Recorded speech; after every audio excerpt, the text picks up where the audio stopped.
Good afternoon, everybody. So, I was never a weak child when I was growing up. I was far from being the strongest kid, but I was an average child.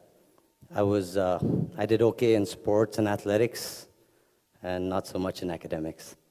But when I was a child, there was one thing I really loved, and that was, how does this work? Okay, so when I was a child, I used to love playing basketball. It was my whole life. It's all I used to dream about. It's all I ever wanted to do with my life. And despite my love and obsession for the game, the fact is, I wasn't very good at it. I mean, surprise, right? And I didn't like losing. So it didn't really make sense for me to keep playing basketball. One day, I decided that I was going to quit basketball, at least competitive basketball, playing for the school team and such. And at this point, this is the biggest decision of my young life. And it's very hard for me to make this decision. But then I do, and then I go up to my coaches, I talk to my team, I talk to everybody. And what surprised me was their reaction, or should I say their lack of reaction. They just accepted it. The biggest decision of my life far, and everybody was just okay with it. They took it like I just talked about the weather and, just moved on. It was nothing for them. So like I said before, I was never really good at this. I wasn't going to be great. I wasn't going to be in the NBA. I wasn't going to make a career out of it. So that reaction, it was understandable for me. But in those few years that I did play basketball, I came across some Nepali players that were really good. Now, these guys, they had the potential to be great, to make it as a professional, to change their stars, to change their lives. They had it all. But eventually, they quit too. And when they quit, everybody had the same exact reaction as they did when I quit. Why? Because there is no future for a Nepali in sports and athletics. We accept this like we accept the fact that the sun comes up in the morning. That is the truth. Now, I went to school in India. I went to college in India. And that's where I started Muay Thai. I fell in love with the sport immediately. And this was the second sport that I'd actually fallen in love with. This was the one. So that was the X, this was the one. This is the second sport that I fell in love with, right? And there was no way I was going to quit Muay Thai. Muay Thai changed my life forever. Muay Thai taught me that although quitting and failing is an option, it is an option that you should never choose. And I knew since my first day, my first class in Muay Thai, that I would be spending the rest of my life in combat sports. Since that day, I have spent the past 10 years of my life training, competing, coaching, and promoting Muay Thai, martial arts, and combat sports. And in those 10 years, I have met athletes from every corner in the world. I have met athletes from developed countries.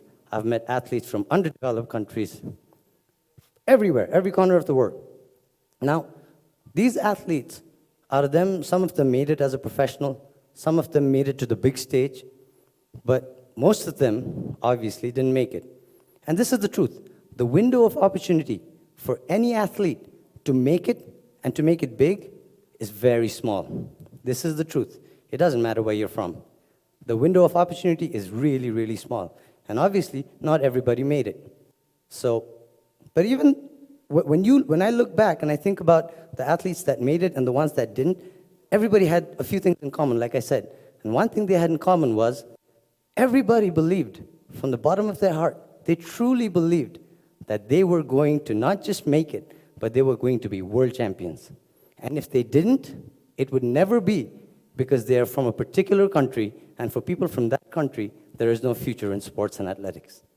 That thought would never cross their mind. Athletes from underdeveloped countries, just like ours, never, not for once, said, hey, I'm from this country, I can't make it as a sportsman, I can't make it in this. Nobody. But you know what's more important? The country that they came from, their nations, they never for once believed that they can't make it, or their athletes and their men and women can't make it because they're from this nationality or that. It shouldn't matter what your country is, what your nationality is, right? It really shouldn't. But it does. It really does. I'll tell you why it does. Every single person in this room probably knows somebody, a Nepali person, who could have been great at a particular sport. Every single person here. But they all gave up. Why? Once again, there is no future in sports and athletics for Nepali. Right? That's what we've been told again and again. That's what we believe. So tell me this. If there is no future, then why are our athletes, why are Nepali athletes turning up in all different sports? Why are our athletes suddenly doing well on a global level? Why is our youth investing their future in courses such as sports science, sports management, nutrition, fitness, recovery? So don't tell me there's no future. There is a future. There's definitely a future. But it's about the mindset. This is where people don't get it right. It's not about where you come from. The same water that makes the egg hard makes the potato soft. It's not about your circumstances. It's about what you are made of. It's about when you start believing that you can, that you make a change, that you take a stand, that you make a difference, right? And we can't just sit here and blame our athletes for this. When the nation as a whole decides that, yes, it doesn't matter where you're from. If this is what you want to do, you can do it. Yes, then we can.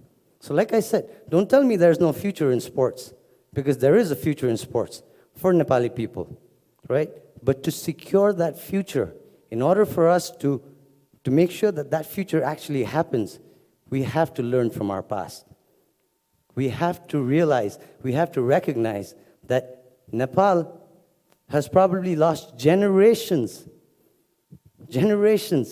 of what could have been potential great legendary sportsmen. We could have lost out on that. We could have had our own Tendulkar, our own Messi, our own Ali, right? But we all missed out. Why? For a Nepali, there is no future in sports. I mean, I've been saying that for less than 6 minutes now, and you're probably sick of hearing that.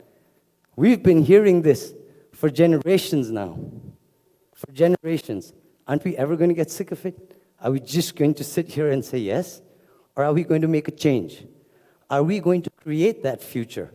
Are we going to make sure that we don't miss out on any more Messis and Alis? And I'll tell you how that'll happen. When every single house in Nepal, every single Nepali house, believes with the same conviction, when every single house, once again, believes that their son or daughter can become a doctor or an engineer, believes with the same conviction that their same child can also be a professional sportsman, we will have a future.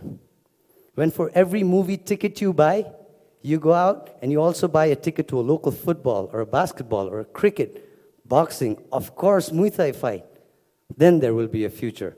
When our athletes are met with encouragement and not doubt and cynicism, then there will be a future. When every single house does not have set restrictions on their kids, saying this is what you have to do, this is where you are from, you are Nepali, this is the only thing you can do. When that changes, we will have a future. The fact that we are Nepali should not be why we cannot do certain things. The fact that we are Nepali should be the only reason why we can do anything. We can achieve anything. I've met athletes from every corner in the world. None of them cared. For them, it didn't matter. For their countries, it didn't matter. Why does it matter to us? Why are we inculcated with this since we are children, that because you're Nepali, there is no future in sports? And it's not just about sports. When you have that attitude, then you restrict yourself to anything, to everything. How can that attitude be productive? It can't. We have to move forward, like I said. We have to work harder. We cannot lose any more generations. We need to make sure that the future that is as bright as it seems right now is secured by us. So I'm going to leave you now with a quote, because it wouldn't be a TEDx talk without a quote, right? So I'm going to leave you now with a quote. And parts of this quote are written on the walls of Gymkhana, and it's also in the movie Robin Hood. I get asked this a lot. And the quote says, I would put it up there, but I think it would make more sense if I just said it. And the quote says, "The night is darkest before the dawn. And when they seek to oppress you, when they try to destroy you, rise and rise again and again, like the phoenix from the ashes, until the lambs have become lions and the rule of darkness is no more." Thank you, everybody.